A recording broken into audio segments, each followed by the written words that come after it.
ఆదికాండ గ్రంథం 19వ అధ్యాయము 29వ వచనం చదువుకుందాం. దేవుడు ఆ మైదానపు పట్టణములను పాడు చేసినప్పుడు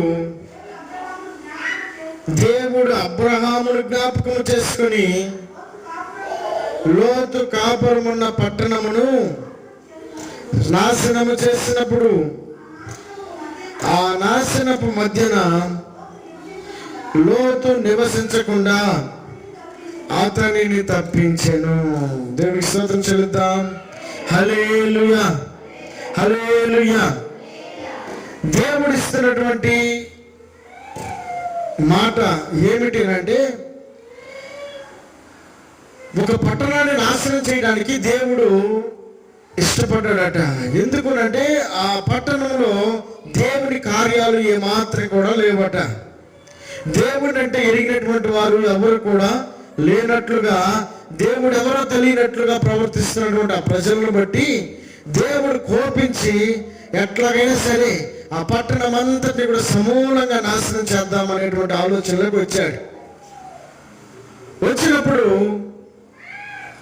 ఆ పట్టణంలోకి వెళ్ళి ఆ పట్టణం అంతటి నాశనం చేస్తా ఉంటే, దేవుడు ఆ నాశనం చేసి ఆ పట్టణం మధ్యలో దేవుడి యొక్క ఉగ్రత రగులుకుంటున్నటువంటి ఆ పట్టణపు మధ్యలో లోతు అనబడేటువంటి వ్యక్తిని కాపాడాడట. ఎవరిని బట్టి?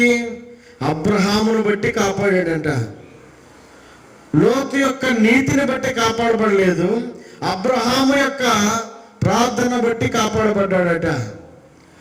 ఏం చేశాడు అబ్రహాముని బట్టి కాపాడడానికి? అబ్రహాము ఏమి చేసి లోతును కాపాడుకోగలిగాడు అని ఆలోచన చేస్తూ ఉన్నప్పుడు అదే పరిశుద్ధ గ్రంథంలో ఒక మాట రాయబడి ఉంటుంది. 18వ అధ్యాయంలో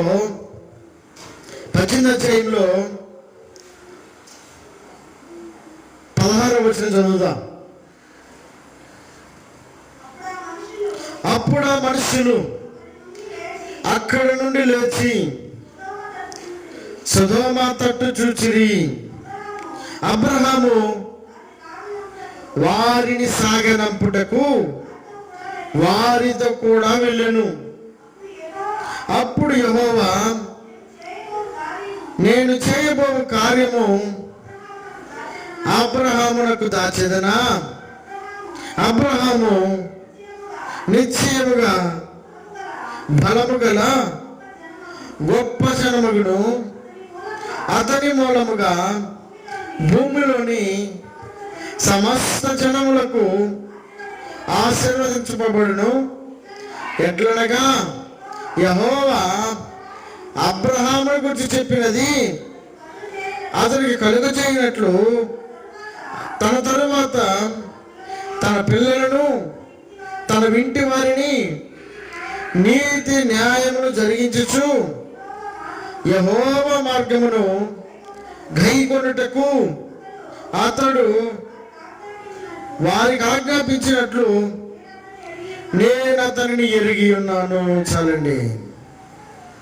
అబ్రహాము అనబడేటువంటి వ్యక్తిని గురించి, సొదొమ అనబడేటువంటి పట్టణాన్ని నాశనం చేసేటువంటి ఆ ప్రజల మధ్యలో లోతు అనబడేటువంటి వ్యక్తిని కాపాడాడట. అబ్రహాము యొక్క స్థితిని జ్ఞాపకం చేసుకొని, అబ్రహాము యొక్క పరిస్థితిని జ్ఞాపకం చేసుకొని, అబ్రహాము యొక్క ఆందోళనని జ్ఞాపకం చేసుకొని, అబ్రహాము యొక్క ప్రార్థనని జ్ఞాపకం చేసుకొని ఆ పట్టణంలో ఉన్నటువంటి లోతు కుటుంబాన్ని కాపాడాడట. అక్కడ రాయబడినటువంటి మాట ఏమిటి? ఆ మనుషులు అక్కడ నుండి లేచి సొదొమ తట్టు చూసిరి. సొదొమ తట్టు చూస్తా ఉన్నారు. ఎవరు వీరు? పట్టణాన్ని నాశనం చేయడానికి వచ్చినటువంటి దూతలు. పట్టణాన్ని నాశనం చేయడానికి వచ్చినటువంటి ఆ దూతలను చూసినటువంటి అబ్రహాము 18వ అధ్యాయం 1వ వచనంలో ఉంటుంది. ఏమని రాయబడింది? 18వ అధ్యాయం 1వ వచనంలో, మరియు మమ్రే దగ్గర ఉన్న సుందూర వనములో అబ్రహాము ఎండ వేళ గుడారపు ద్వారం ముందు కూర్చుని ఉన్నప్పుడు యెహోవా అతనికి కనబడెను. అతడు కన్నులెత్తి చూసినప్పుడు ముగ్గురు మనుషులు అతని ఎదుట నిలబడి ఉండేది. అతడు వారిని చూచి గుడారపు వాకిట నుండి వారిని ఎదుర్కొనుటకు పరిగెత్తి నేల మట్టుకు వంగి, ప్రభువా, నీ కటాక్షము నా మీద ఉన్న ఎడల ఇప్పుడు నీ దాసుని దాటిపోవద్దు. నేను నీ కొంచెం నీళ్లు తెప్పించేదను, దయచేసి కాలు కడుక్కొని ఈ చెట్టు కింద అలసట తీర్చుకునుడి, కొంచెం ఆహారం తెచ్చేదను, మీ ప్రాణములను బలపరుచుకునుడి. చాలండి, తర్వాత వెళ్ళొచ్చు అని అంటాడు. అక్కడ ఏమని చెప్తా ఉన్నాడు? అబ్రహాము గట యెహోవా అయినటువంటి దేవుడే కనిపించాడట. కనిపించినటువంటి ఆ దేవుడు ఇతను కళ్ళు తెరిచి చూసేసరికి ముగ్గురు మనుషులు తన ఎదుట ప్రత్యక్షమయ్యారట. ప్రత్యక్షమైనటువంటి ఆ మనుషుల్ని చూసినటువంటి ఈ అబ్రహాము సింధూరవనం కింద కూర్చొని వారిని చూసి చూడగానే వెంటనే పరిగెత్తుకుంటూ పోయి సాష్టాంగ నమస్కారం చేసి మోకరించి, అయ్యా, నీ దాసుని పట్ల కటాక్షము చూపించి కొంచెం మంచి నీళ్ళు ఇస్తా. ఈ ఎండ వేళకు మంచి నడుజామున వచ్చారు మీరు కనుక కొంచెం మంచి నీళ్ళు ఇస్తాను, తాగి కొంచెం అన్నం తినేసి లేకపోతే కొంచెం ఆహారం తీసుకొని మరలా తిరిగి వెళ్తురుకొని కాసేపు విశ్రాంతి తీసుకోండి. అబ్రహాముకు దేవుని ఎడల ఉన్నటువంటి భక్తిని, అబ్రహాముకు దేవుని ఎడల ఉన్నటువంటి గౌరవాన్ని జ్ఞాపకం చేసుకుంటూ అక్కడ అతడు ప్రవర్తిస్తున్నట్లుగా మనం చూస్తా ఉన్నాం. నీ దాసుని దాటిపోవద్దు, నీ దాసుని ఎడల కటాక్షము చూపించి ఆగిపోండి, కొంచెం మంచినీళ్ళు ఇస్తానంటే వారు అక్కడ ఆగారట. వెంటనే పరిగెత్తుకుంటూ వెళ్ళిపోయి అక్కడ ఉన్న వృత్తాంతం అంతట్లో కూడా రాయబడిన మాటలు ఏంటంటే, పరిగెత్తుకుంటూ శారా దగ్గరికి వెళ్ళాడట.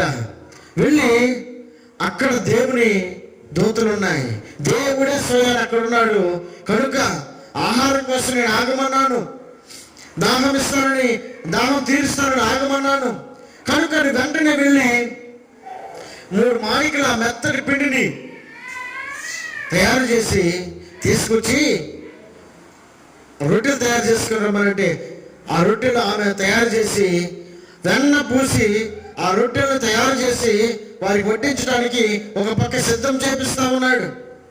మరొక పక్క పరిగెత్తుకుంటూ పోయి తనకున్నటువంటి పెద్ద మందలోకి వెళ్ళిపోయి క్రొవ్వినటువంటి దూడను తీసుకొని దాన్ని వధించి దాన్ని ఆహారంగా సిద్ధపరిచి ఆ రెండింటిని తీసుకొచ్చి ఆయన ఎదురు పెట్టి వారు ముగ్గురు తింటా ఉంటే చేతులు కట్టుకొని నుంచొని వారికి ఏం కావాలో ఎదురు చూస్తా ఉన్నాడట. దేవుడి స్తోత్రం చెల్లిద్దాం. జాగ్రత్తగా అబ్రహాం యొక్క స్థితిని గమనిద్దాం. ఈ మధ్యాహ్నకాల సమయంలో దేవుడు నీతో నాతో మాట్లాడబోయేటువంటి ఈ మాటలను ఒకసారి ఆలోచన చేద్దాం. అబ్రహాము యొక్క మాటను బట్టి, అబ్రహాము యొక్క ఆలోచన బట్టి సొదొమ గొమొర్రాను నాశనం చేయడానికి వచ్చినటువంటి దేవుడే దానిలో ఉన్న లోతుని కాపాడాడట. అబ్రహాముని జ్ఞాపకం చేసుకొని కాపాడాడట. అసలు అబ్రహాముని జ్ఞాపకం చేసుకొని కాపాడడానికి అబ్రహాం ఏమి చేశాడో అని ఆలోచన చేసినప్పుడు వారి ముగ్గురిని పిలిచట ఆతిథ్యం ఇస్తామన్నాడట. ముగ్గురిని పిలిచి ఆతిథ్యం ఇచ్చి వారికి కావలసిన కడుపు నిండా భోజనం పెట్టాడు. నట్టినడు జామున పెట్టి వారు తింటా ఉంటే తిండి తృప్తిపోతే తర్వాత కాసేపు రెస్ట్ తీసుకున్న తర్వాత అయ్యా మేము వెళ్ళొస్తాము అనంటే వారి కడుపు నిండినటువంటి ఆ హృదయాలతోటి వారన్న మాట ఏంటో తెలుసా? శారాని రమ్మను, శారాకు ప్రార్థన చేస్తాం, మీరు ఎన్నో సంవత్సరాల నుంచి బిడ్డలు లేరు కనుక మీకు ఇస్సాకునబడేటువంటి కుమారుడు ఒకడు పుడతాడు కనుక మీదటికి మేము వచ్చే సమయానికి మరలా కుమారుడు పుడతాడు కనుక శారాని తీసుకొని రండి అనంటే ఆమె తలుపు చాటు నుంచొని నవ్వుకుంటా ఉందట. ఈ వయసులో నాకు పిల్లలేంటి, నా కడుపు అంతా ఉడికిపోయింది, శరీరం అంతా కూడా వడలిపోయింది కనుక ఈ సమయంలో అంటే ఆమెకు 99 సంవత్సరాల వయసులో నాకు పిల్లలు పుడతారా అన్నటువంటి అపోహలో ఆమె అనుకుంటా ఉంటే ఆ సందర్భంలో వారు ప్రార్థించి అబ్రహాముతో చెప్పిన మాట ఏంటంటే, నీకు మీదటికి ఇస్సాకు అనేటువంటి కుమారుడు పుడతాడు అని చెప్తే, ఎన్నో సంవత్సరాల నుంచి బిడ్డల కోసం ఎదురు చూస్తున్న తండ్రికి ఎట్లా ఉంటుంది? సంతోషంగా ఉంటుంది. కానీ అక్కడ రాయబడినటువంటి మాటలు ఆలోచన చేస్తా ఉన్నప్పుడు అబ్రహాం యొక్క ఆశ ఏంటో తెలుసా? వారికి ఆహారం పెట్టడం అబ్రహాం యొక్క ఆశ. రెండోది వారు ఇచ్చినటువంటి ఆలోచన ఏంటో తెలుసా? నీకు మీదటికి కుమారుడు పుడతాడు. బాగానే ఉంది, అంతవరకు బాగానే ఉంది. వారు అంటున్నారు, మేము ఇంకెళ్ళి వస్తాం అని అంటే అబ్రహాం అట, అప్పుడు ఆ మనుషులు అక్కడి నుండి లేచి సొదొమ తట్టు చూసిరి. ఏమంటారు 16వ వచనంలో? అప్పుడు ఆ మనుషులు సొదొమ తట్టు చూసిరి. ఎప్పుడు? అబ్రహాము యొక్క ఆతిథ్యం, అబ్రహాము పెట్టినటువంటి ఆహారాన్ని, అలాగే అబ్రహాము ఇచ్చినటువంటి ఆతిథ్యం మొత్తాన్ని కూడా స్వీకరించిన తర్వాత, అబ్రహామును ఆశీర్వదించిన తర్వాత, అబ్రహాముకు మీదటికి కుమారుడు పుడతాడని సెలవిచ్చిన తర్వాత వారు లేచి బయలుదేరటం ప్రారంభించారట. అసలు ఆ మనుషులు దేనికోసం వచ్చారు? అసలు అబ్రహాముకు తెలియదు. అబ్రహాము ఆ మనుషుల్ని ఎవరో తెలియకుండానే, అంటే అబ్రహాము ఆ మనుషులు ఏం చేస్తారో తెలియకుండానే వారికి ఆతిథ్యం ఇచ్చినటువంటి వాడుగా ఉన్నాడు. కారణం ఏంటి? దేవుని బిడ్డలు అనేటువంటి ఆలోచన. కానీ వారు ఎందుకు వచ్చారో తెలుసా? సొదొమ దేవునికి విరోధంగా ప్రవర్తిస్తూ ఉందట. సొదొమ అనేటువంటి పట్టణం దేవునికి విధేయమైనటువంటి కార్యాలు ఏవి కూడా చేయడం లేదు. అన్ని దేవునికి వ్యతిరేకమైన కార్యాలు చేస్తూ ఉన్నారు. వారి ఇష్టానుసారంగా జీవిస్తూ ఉన్నారు. వారికి నచ్చిందే చేసుకుంటూ పోతా ఉన్నారు. ఇది దేవుడికి అయిష్టమేమో. మంచి వాడు అనబడేవాడు వాడు ఎవడు కూడా ఆ పట్టణంలో కనబడలేదట. పైనుంచి చూసినటువంటి దేవుడు ఎలాగైనా సరే ఈ సొదొమని నాశనం చేయాలని కంకణం కట్టుకొని వచ్చాడట. వచ్చినటువంటి ఆ దేవుణ్ణి ప్రాధేయపడి కాళ్ళు మొక్కి, ఒక్కసారి నువ్వు మా ఇంటికి వచ్చి భోజనం చేసేయాలని ఆహ్వానిస్తే, వీళ్ళు వచ్చిన ఉద్దేశం ఏంటి? సొదొమను నాశనం చేయాలని. కనుక వచ్చినటువంటి ఉద్దేశం ఒకటైతే ఇతనేం చేశాడు తెలుసా? వారికి ఆతిథ్యం ఇస్తా ఉన్నాడు. నాశనం చేయడానికి వచ్చినటువంటి మనుషులకి ఆతిథ్యం ఇస్తా ఉన్నాడు. అంత మాత్రమే కాదు, వారు అబ్రహామును కూడా ఆశీర్వదించారు. లేనటువంటి సంతోషాన్ని అబ్రహాము కలుగు చేశారు. ఇప్పుడు వారు సంతృప్తి కలిగిన తర్వాత అబ్రహాము చూపించిన ప్రేమను గుర్తు పెట్టుకుని ఇప్పుడు అంటున్నారు మాట ఏంటో తెలుసా? 17వ వచనంలో, అప్పుడు యెహోవా నేను చేయబోయే కార్యమును అబ్రహామునకు దాచేదనా. చాలండి. దేవుడు సెలవిస్తున్న మాట ఏంటి? దేవుడు తలుచుకుంటే చేయొచ్చు, కానీ ఒక మనిషిని ప్రేమించి ఒక మనిషికి చెప్పకుండా చేయాల్సిన అవసరం ఏంటి? అబ్రహాముకు దేవుని ఎడల ఉన్నటువంటి భక్తి, అబ్రహాముకు దేవుని ఎడల ఉన్నటువంటి ప్రేమను చూసిన తర్వాత ఒక వ్యక్తి మన పట్ల ఎక్కువ ప్రేమ చూపిస్తా ఉన్నప్పుడు ఆ వ్యక్తిని మనం ఆటోమేటిక్గా ఇష్టపడతాం. అబ్రహాము కూడా దేవుని ఎడల ఉన్నటువంటి ప్రేమను బట్టి దేవుడట అబ్రహాముకు ఏమీ దాచకుండా నేను ఎలా ఉండగలను, కనుక నేను వచ్చిన ఉద్దేశం ఏంటో తెలియపరుస్తాను అనుకొని అబ్రహాముతో చెప్తా ఉన్నాడట. ఆ వృత్తాంతంలో చదువుతా ఉంటే ఉంటుంది, ఏమన్నా తెలుసా? నేను సొదొమను నాశనం చేయడానికి వచ్చాను. సొదొమ నాకు వ్యతిరేకంగా ప్రవర్తిస్తా ఉంది. సొదొమ అంటే ఇప్పుడు దావగుడూరు అనేటువంటి ఊరు పేరు ఎలాగో, సొదొమ గొమొర్రా అనబడేటువంటి 2 పట్టణాల యొక్క కలయిక ఆ ప్రాంతం. అది ఆ పట్టణాన్ని నేను నాశనం చేయడానికి వచ్చాను. ఆ పట్టణంలో ఏమాత్రం కూడా నన్ను ఇష్టపడేటువంటి వారు కానీ, లేకపోతే భయం భక్తి కలిగినటువంటి వారు ఎవరు కూడా లేరు. విచ్చలవిడిగా వారి ఇష్టానుసారంగా ప్రవర్తించే మనుషులు ఉన్నారు. కనుక వారిని నాశనం చేయడానికి నేను వచ్చాను అనంటే, ఈ అబ్రహాము ఆ మాట వినగానే అబ్రహాముకు నాకు బిడ్డలు ఇస్తానన్నారు కదా, లేకపోతే నేను వారికి ఆతిథ్యం ఇచ్చాను కదా, నాకు కావలసినటువంటి ఆశీర్వాదం వారు ఇచ్చారు కాబట్టి నాకు ఎంతవరకు చావులే అని అనుకోవాలా. ఎలాగ చూస్తారేమో దానికి కావాల్సినటువంటి, అబ్రహాముకు కావాల్సినటువంటి ఆస్తి ఉంది, సంపద ఉంది, అలాగే పశువులు ఉన్నాయి, వేల పశువులు ఉన్నాయి ఆయనకి ఆస్తిగా. 100 మంది పనివారు ఉన్నారు పని చేయడానికి. కావలసినటువంటి ధనం ఉంది, సంపద ఉంది. అవన్నీ కూడా అబ్రహాంకు గుర్తు రావడంలా. లేకపోతే నాకు 100వ సంవత్సరంలో నాకు బిడ్డనిస్తానన్నారు కదా, నన్ను ఆశీర్వదించారు కదా, నాకు ఇంకేమిలే, వెనక చూడబోతే ఆస్తుంది, ఇప్పుడు చూడబోతే నాకు బిడ్డనిస్తానంటున్నారు, కాబట్టి నా వరకు నేను హ్యాపీగా ఉన్నాను, నా వరకు నేను సంతోషంగా ఉన్నాను, నా వరకు ఇక చాలే అని అనుకున్నట్లుగా మనం అక్కడ ఆ పరిస్థితిని మనం గమనించలేం. అబ్రహాముకున్నటువంటి ఆ బాధ, ఆ ఆలోచన, ఆ పరిస్థితిని ఒకసారి ఆలోచన చేసినప్పుడు దాని వెనక అబ్రహాము లోతు మధ్యలో ఉన్నటువంటి పరిస్థితి ఏంటి?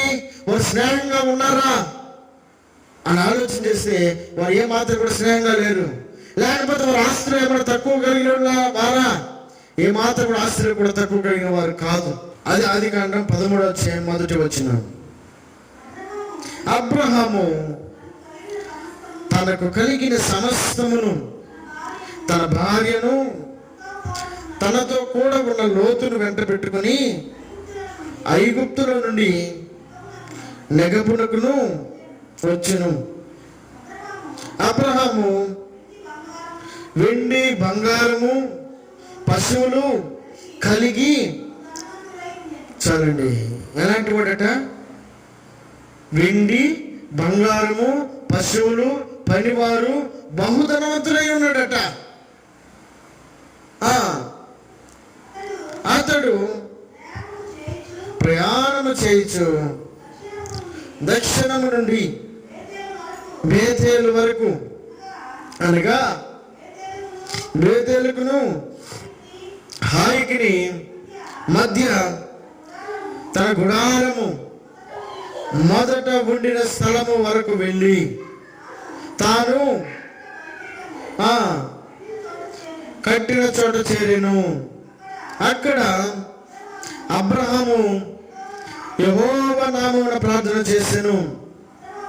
అబ్రహాముతో కూడా వెళ్ళిన లోతుకును గొర్రెలు గొడ్లు గుడారము ఉండిన కనుక వారు కలిసి నివసించుటకు ఆ ప్రదేశము చాలకపోయెను. ఎందుకనగా వారి ఆస్తి వారు కలిసి నివసించలేనంత విస్తారమై ఉండెను. దేవుడి స్తోత్రం చెల్లిద్దాం.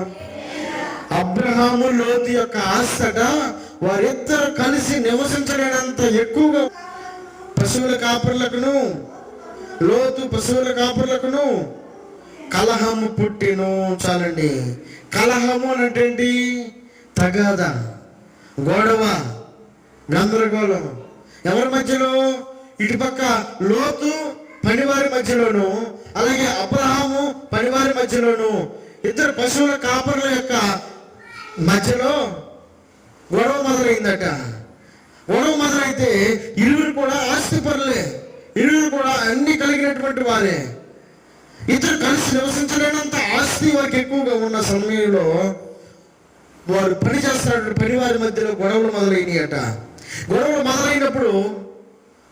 మొదలైనప్పుడు ఇరువురు కూడా విడిపోవటం జరిగింది.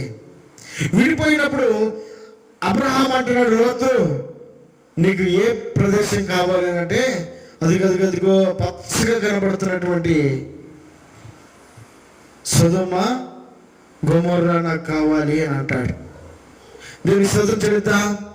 హల్లెలూయా. ఆ సొదొమ గొమొర్రా కోరుకున్నటువంటి లోతు అబ్రహామును విడిచిపెట్టి పనివారి మధ్యలో గొడవ పడినటువంటి ఆ సందర్భంలో, అయ్యా ఇన్ని రోజులు నేను నీ దగ్గర ఉన్నాను కదా, ఇద్దరు కలిసి జీవించాం కదా, నిన్ను బట్టే కదా దేవుడు నన్ను కూడా ఆశీర్వదించింది, నిన్ను బట్టే కదా నన్ను దీవించింది, కాబట్టి పనివారి మధ్యలో గొడవ పడితే మనిద్దరు విడిపోవడం దేనికి? వారు సరిదిద్దాంలే మనం కలిసే ఉందాం అన్న ఆలోచన లేదు. ఎప్పుడైతే అబ్రహాము నోటు వచ్చిందో వెనువెంటనే ఏమంటాడు తెలుసా? అదిగో నేను అక్కడ ఉంటాను అంటా ఉన్నాడు. పచ్చగా ఉన్న ప్రదేశం ఎక్కడుందో అది కోరుకొని ఈ లోతు అనబడేటువంటి వ్యక్తి అబ్రహాముతో కలిసి ఉండటానికి ఇష్టపడకుండానే వెళ్ళి అక్కడ కాపురం ఉన్నట్టుగా చూస్తా ఉన్నాం. అంటే అబ్రహాము యొక్క మనసులో, అలాగే లోతు యొక్క మనసులో ఏముంది? లోతు యొక్క మనసులో దూరంగా వెళ్ళిపోవాలనే ఆలోచన ఉంది, విడిపోవాలనే ఆలోచన ఉంది. నేను ఎలాగైనా సరే నా కాళ్ళ మీద నేను ఉండాలనుకున్నాడు ఏమో, కానీ మొత్తానికి తాను కోరుకున్నటువంటి ప్రదేశానికి వెళ్ళిపోయాడు. అబ్రహామును విడిచిపెట్టేసి తనకు కావలసినటువంటి రావాల్సినటువంటి ఆస్తి మొత్తాన్ని కూడా తీసుకుని వెళ్ళిపోయి అక్కడ కాపురం అంటా ఉన్నాడు. అక్కడ నివసిస్తూ ఉన్నటువంటి ఆ ప్రజల మధ్యలో దేవుని యొక్క ఉగ్రత రగులుకుంది. కారణం ఏంటి? అక్కడ ఉన్న ప్రజలందరూ కూడా దేవుడు ఎరిగినటువంటి వారు కాదు, దేవునికి అయిష్టమైనటువంటి కార్యాలు చేసే వారి మధ్యలో నివసిస్తున్నారు కనుక దేవునికి కోపం వచ్చి ఆ పట్టణాన్ని నాశనం చేయడానికి ఇష్టపడినటువంటి సందర్భంలో ఎలాగైనా సరే ఆ పట్టణాన్ని నాశనం చేయాలి అంటే అప్పటి వరకు వారికి యెహోవాకు దేవుడికి ఆ వచ్చినటువంటి ఆ ముగ్గురికి భోజనం పెట్టినటువంటి అబ్రహాము వారి ఎన్నికేలతో పరిగెత్తుకుంటూ వచ్చి, అయ్యా ఏమంటాడు చూడు, ఆ మాట చదువుదాం. 18వ అధ్యాయంలో 22వ వచనంలో,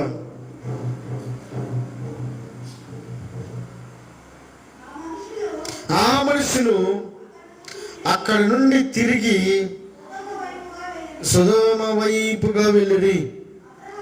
అబ్రహాము ఇంకా యెహోవా సన్నిధిని నిలుచుండెను. చాలండి. ఏం చేస్తున్నారు? ఆ మనుషులు అక్కడ నుండి తిరిగి సొదొమ వైపుగా వెళ్ళిరి. అబ్రహాం ఏం చేస్తున్నాడు? యెహోవా సన్నిధిని నిలుచుండెను. చేస్తున్న పని ఏంటో తెలుసా? ఎవరి కోసం యెహోవా సన్నిధిలో నిలవబడ్డాడు?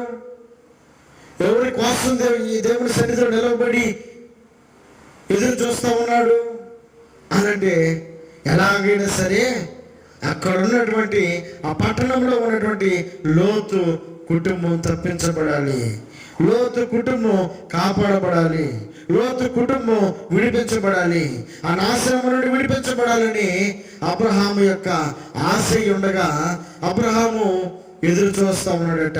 ఎక్కడ? దేవుని సన్నిధిలో నిలవబడి ఉన్నాడట. అబ్రహాము పెనుగులాడుతూ ఉన్నాడు ఆ మనుషులతోటి.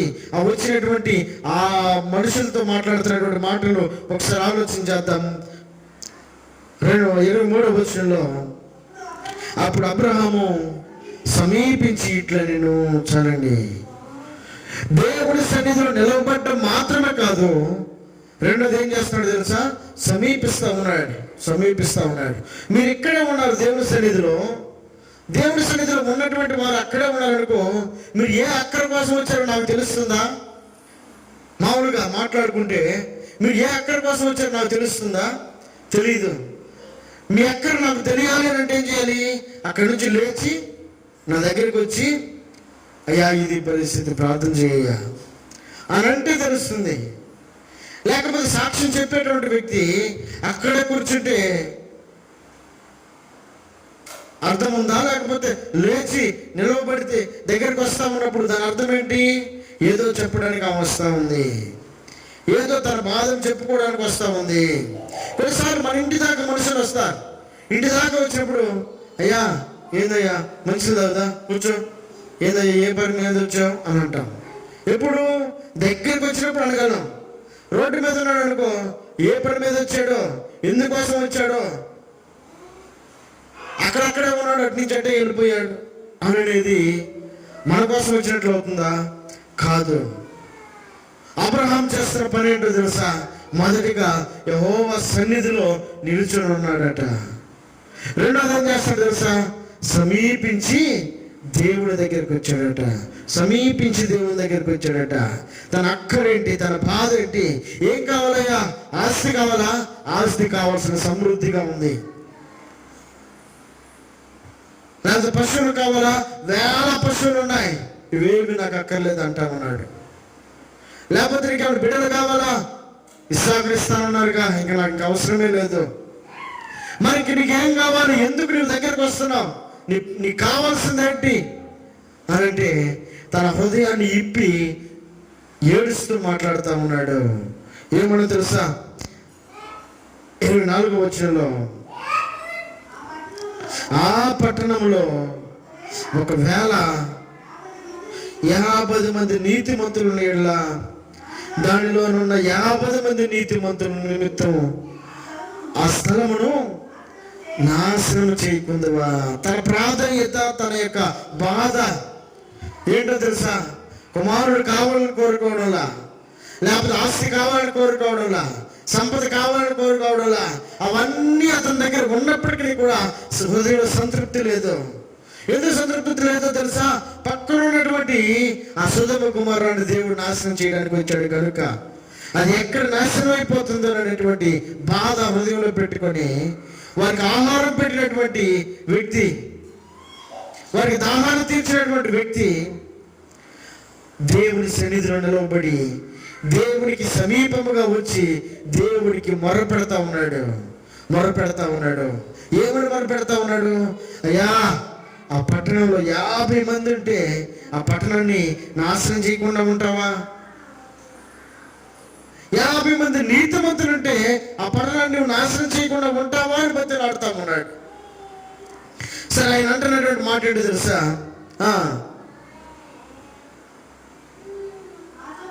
ఆ చొప్పున చేసి దుష్టులతో కూడా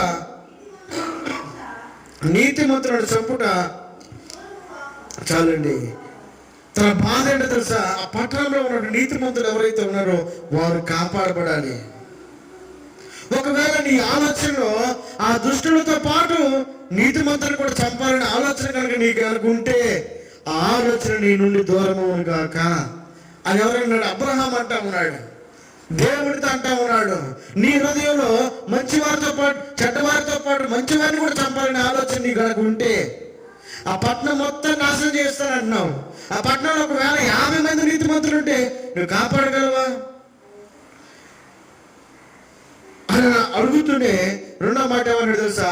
ఒకవేళ దుష్టులతో పాటు నీతిమంతులను కూడా నువ్వు చంపాలని కనుక నువ్వు అనుకుంటే అట్టి ఆలోచన నీ నుండి దూరమవును గాక. తన బాధను తెలియపరుస్తా ఉన్నాడు. నీకు కనుక అట్లాంటి ఆలోచన కనుకుంటే అది నీవు అట్లాంటి ఆలోచన నీ దగ్గర ఉండకూడదయ్యా అని బతిమాలుతా ఉన్నాడు. దేవుడిని బతిమాలుతా ఉన్నాడు. ఎవరి నిమిత్తం? నీతిమంతుల నిమిత్తం సర్వలోకములకు తీర్పు తీర్చేవాడు న్యాయము చేయడా అని చెప్పిను. ఒక పక్క ఆయన హృదయంలో దుష్టులతో పాటు నీతిమంతులు కూడా చంపే ఆలోచన ఉంటే నీ నుండి దూరం అవ్వాలని అంటా ఉన్నాడు. ఆ మాట అంటూ ఈ మళ్ళీ ఏమన్నాడు తెలుసా?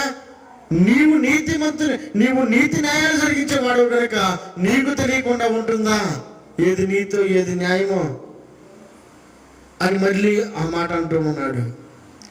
అంత మాత్రమే కాకుండా అక్కడ ఉన్నటువంటి అబ్రహాం యొక్క ఆలోచన ఏంటి అంటే అక్కడ పలుకుతున్నటువంటి మాట 28వ వచనంలో 50 మంది నీతిమంతులలో ఒకవేళ 5 తక్కువైనందున ఆ పట్టణమంతయు నాశనం చేయకుందువా. ఆ పట్టణం అంతా నాశనం అవ్వకుండా ఉండడానికి అబ్రహాం యొక్క ఆలోచన ఏంటో తెలుసా? 50 మంది ఉంటే నువ్వు నాశనం చేయకుండా ఉంటావా? ఒకవేళ ఒక 5 మంది తగ్గితే 45 మంది ఉంటే నాశనం చేయకుండా ఉంటావా?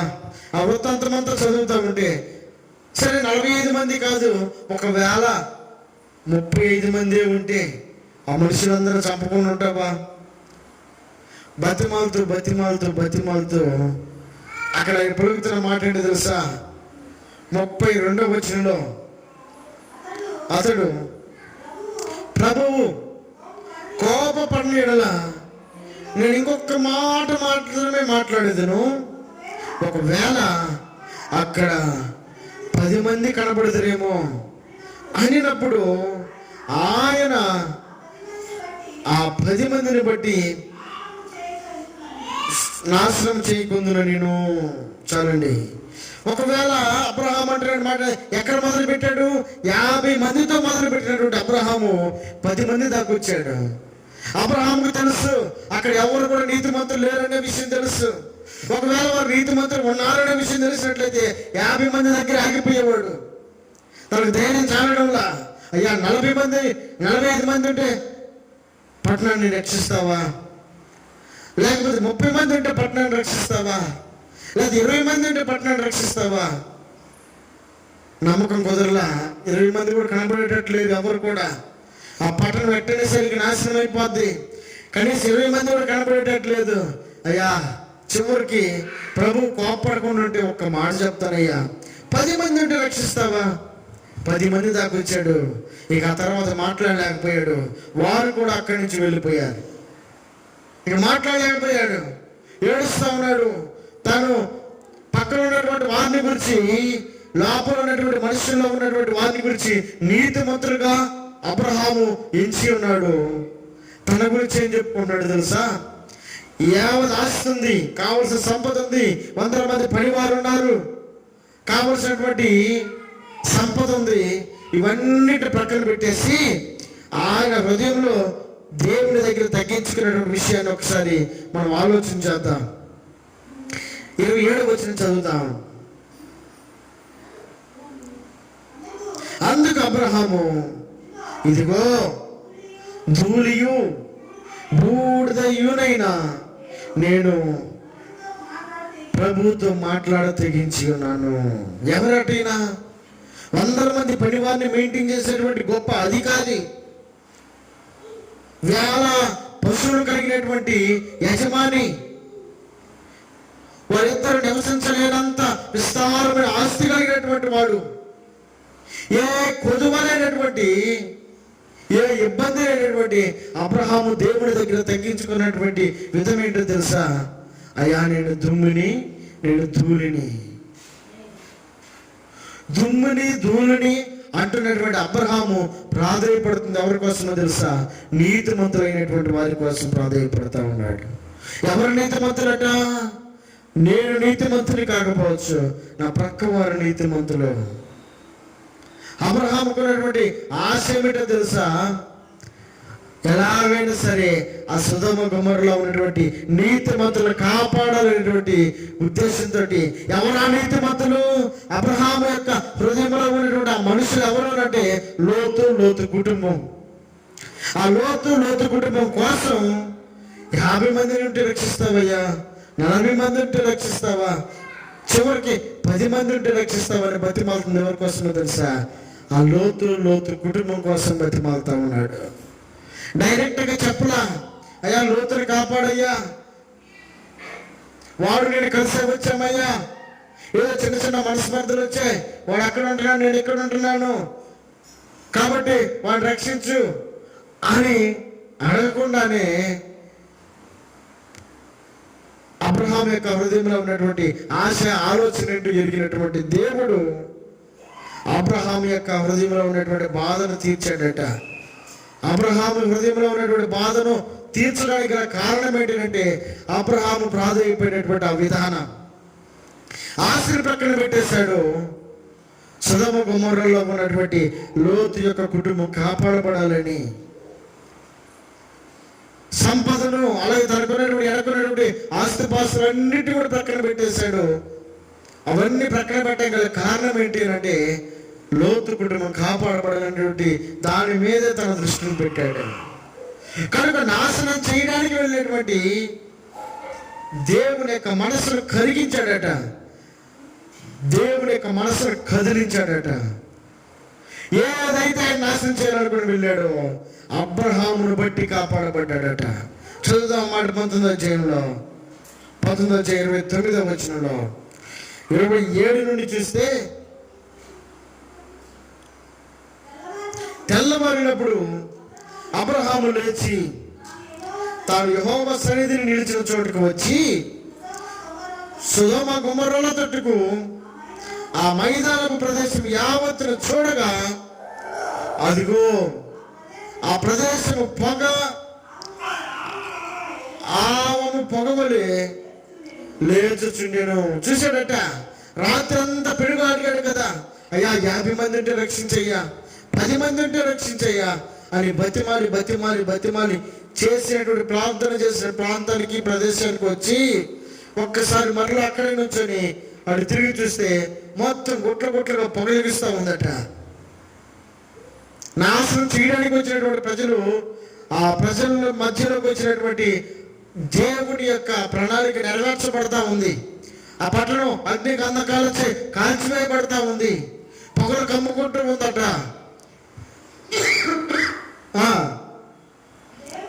దేవుడు ఆ మైదానపు పట్టణములను పాడు చేసినప్పుడు దేవుడు చూడండి అక్కడ ఒక మాట ఏమంటున్నాడు, అబ్రహామును జ్ఞాపకం చేసుకొని లోతు కాపురమున్న పట్టణమును నాశనం చేశాడు, కానీ ఆ నాశనముల మధ్యన లోతు నశించకుండా అతనిని తప్పించాను. దేవుని స్తోత్రం చెల్లిద్దాం. హల్లెలూయా, హల్లెలూయా. అబ్రహాము యొక్క ప్రార్థన లోతు యొక్క కుటుంబం కాపాడబడ్డానికి కారణమైంది. అబ్రహాము యొక్క ప్రాధాన్యత లోతు కుటుంబం విడిపించబడ్డానికి కారణమైంది. అబ్రహాము యొక్క ఆశను ఎరిగినటువంటి దేవుడు అబ్రహాము యొక్క ఆలోచన దేవుడు నెరవేర్చినట్లుగా చూస్తా ఉన్నాం. ఈ కుటుంబం కోసమే కదా 50 మంది ఉంటే రక్షిస్తావా, అదే 10 మంది ఉంటే రక్షిస్తావా? బతిమాలింది, గోజాడింది, ఆస్తిని పక్కన పెట్టాడు, ఇస్తానన్న కుమారుడిని పక్కన పెట్టేశాడు, తనకున్న సంపదను పక్కన పెట్టేశాడు, తనకున్న ఆనందాన్ని పక్కన పెట్టేశాడు. ఆ రాత్రంతా ఏడ్చి ప్రలాపించడానికి కారణం ఏంటి? సోదరుడైనటువంటి, ఒకవేళ వాడు తెలుసా తెలియక తప్పు చేసి ఉండొచ్చు, తెలుసా తెలియక పొరపాటు చేసి ఉండొచ్చు, తెలుసా తెలియక వేరుగా జీవించి ఉండొచ్చు, కానీ దేవుని ఎరిగినటువంటి నేను, దేవుని యొక్క పిలుపు అందుకుని వచ్చినటువంటి నేను, దేవుని మార్గంలో నడుస్తున్నటువంటి నేను, నా పిలుపు ద్వారా నాతో పాటు ప్రయాణం చేసినటువంటి ఆ లోతు నశించిపోవడం నాకు ఇష్టం లేదయ్యా. ఆ లోతు నాశనమైపోవడం నాకు ఇష్టం లేదయ్యా.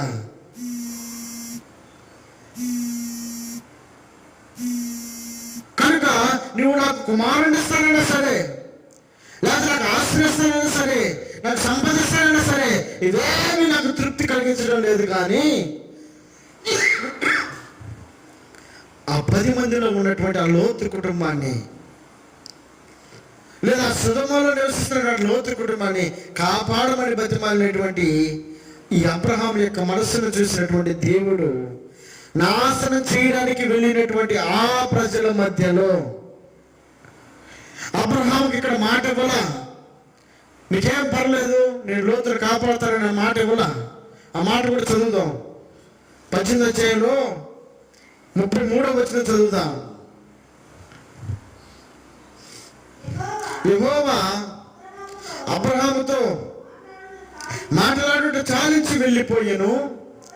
అబ్రహాము తన ఇంటికి తిరిగి వెళ్ళను. ఏ మాటలు చాలించాడట? నన్ను పైవచ్చలే ప్రభువు కోపపడిన ఎడల నేను ఇంకొక మారే మాట్లాడేదును, ఒకవేళ అక్కడ 10 మంది కనబడతారేమో అనినప్పుడు ఆయన ఆ 10 మందిని బట్టి నాశనం చేయక ఎందుకు నేను యెహోవా అబ్రహాముతో మాట్లాడుతూ చాలించి వెళ్ళిపోయాను. ఒకవేళ 10 మంది అంటే 10 మందిని కాపాడతాలే అని నీకేం మాట్లాడుకుంటూ వెళ్ళిపోయాడు. కానీ ఆ 10 మంది లోతు అనే విషయం ఎవరు చెప్పారు? అబ్రహాము నోటి వెంట రాలా. కానీ అన్ని చూస్తున్నటువంటి దేవుడికి అన్ని కూడా ఆయన ఎరిగినటువంటి వాడే, నీ అక్కర ఎరిగినటువంటి వాడే, నీ బాధ ఎరిగినటువంటి వాడే, నీ కష్టాన్ని ఎరిగినటువంటి వాడే. నువ్వు నేను మనమందరం కూడా మన కష్టాలను ప్రక్కన పెట్టేసి, మన ఆలోచనలు ప్రక్కన పెట్టేసి, మన ఇతరుల కొరకు కనుక ప్రార్థించే మనసు కలిగినటువంటి వారం అయ్యి ఉంటే మన హృదయంలో ఉన్న అంతరంగాల్లో ఉన్న ఆలోచన అన్నింటినీ కూడా ఆయన నెరవేర్చగలిగినటువంటి వాడు. మనం చేయాల్సిన పని ఏంటో తెలుసా? మన పొరుగు వారి కొరకు మనం ప్రార్థించే స్వభావం కలిగి ఉండగలిగితే, మన అక్కర్ల కోసము, మన అవసరతల కోసము కాక, పక్కవాడి అక్కర కోసం, పక్కవాడి అవసరత కోసం, పక్కవాడి క్షేమం కోసం నీవు నేను మనమందరం కూడా ప్రార్థించగలిగినప్పుడు ఆ ప్రార్థనకు జవాబు ఇవ్వడానికి దేవుడు సంసిద్ధుడై ఉన్నాడు. కనుక ఈ మధ్యాహ్నకాల సమయంలో దేవుని వాక్యం సెలవిస్తూ ఉంది, లోతు కాపాడబడ్డానికి కారణం ఏంటి అంటే ఆ నాశనపు మధ్యలోనట అబ్రహామును జ్ఞాపకం చేసుకున్నాడట దేవుడు. అబ్రహామును జ్ఞాపకం చేసుకున్నాడు గనుక, అబ్రహాము ప్రార్థనను జ్ఞాపకం చేసుకున్నాడు గనుక, అబ్రహాము ప్రాధేయతను జ్ఞాపకం చేసుకున్నాడు గనుక ఆ సొదొమ నాశనకరమైనటువంటి పట్టణంలో నుండి లోతు కుటుంబం తప్పించబడ్డానికి కారణమైంది. కనుక ఇట్టి ప్రార్థన నీవు నేను మనం చేసేవారంగా ఉండాలి.